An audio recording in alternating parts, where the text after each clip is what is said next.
Taste the Daily. Tiruvallur மாவட்டம் செங்குன்றம் அருகே மருத்துவ கழிவுகள் ஏற்றி வரப்பட்ட லாரியை அப்பகுதி பொதுமக்கள் சிறைபிடித்தனர். தீர்த்தங்கரைப்பட்டு ஊராட்சிக்குட்பட்ட பகுதிக்கு கடந்த 4ஆம் தேதி நள்ளிரவு வந்த லாரி ஒன்றில் மருத்துவ கழிவுகள் இருந்தது. இதனையடுத்து அந்த லாரியை சிறைபிடித்து பொதுமக்கள் போராட்டம் நடத்தினர்.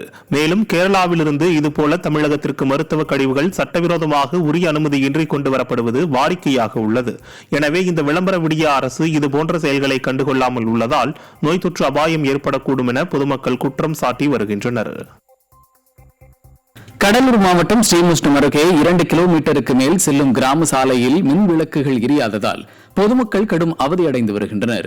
மேல்புளியங்குடி கிராமத்தில் உள்ள சாலையில் பல மாதங்களாக மின் விளக்குகள் பழுதடைந்து எரியாத நிலையில் நீடிக்கிறது. இதுகுறித்து பலமுறை புகார் அளித்தும் நடவடிக்கை எடுக்கவில்லை என கூறப்படுகிறது.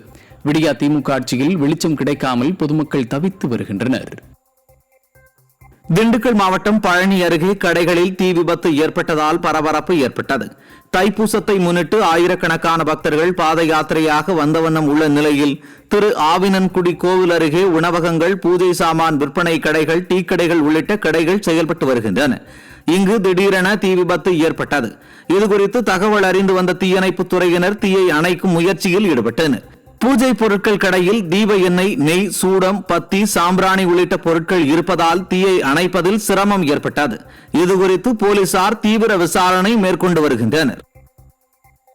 திண்டுக்கல் மாவட்டம் நத்தம் அருகே கொசவப்பட்டி புனித உத்திரைய மாதா புனித அந்தோனியார் ஆலய திருவிழாவையொட்டி ஜல்லிக்கட்டு போட்டி நடைபெற்றது. இதில் மொத்தம் 700 காளைகள் மற்றும் 400 மாடுபிடி வீரர்கள் பங்கேற்றனர்.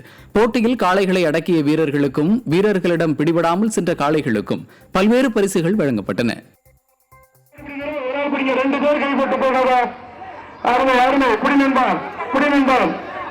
வீரர் வெற்றி பெற்றார். மாடுபிடி வீரர் வெற்றி பெற்றார். அடுத்து வரக்கூடிய காலை கொசவப்பட்டி திருவாணி. விருதுநகர் மாவட்டம் அருகே நடைபெற்று வரும் 3ஆம் கட்ட அகழாய்வில் சுடுமண்ணால் ஆன மனித உருவ கால் பகுதி விலங்கின் பல் கண்டெடுக்கப்பட்டுள்ளது. வெம்பக்கோட்டை அருகே விஜய கரிசல் குளம் மேட்டுக்காடு பகுதியில் 3ஆம் கட்ட அகழாய்வு கடந்த ஜூன் 18ஆம் தேதி முதல் நடைபெற்று வருகிறது.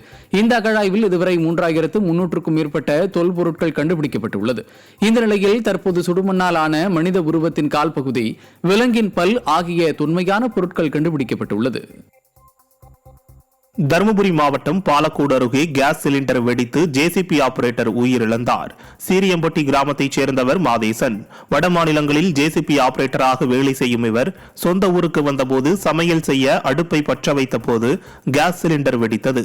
இதில் படுகாயங்களுடன் மருத்துவமனையில் அனுமதிக்கப்பட்டிருந்த மாதேசன் சிகிச்சை பலனின்றி உயிரிழந்தார்.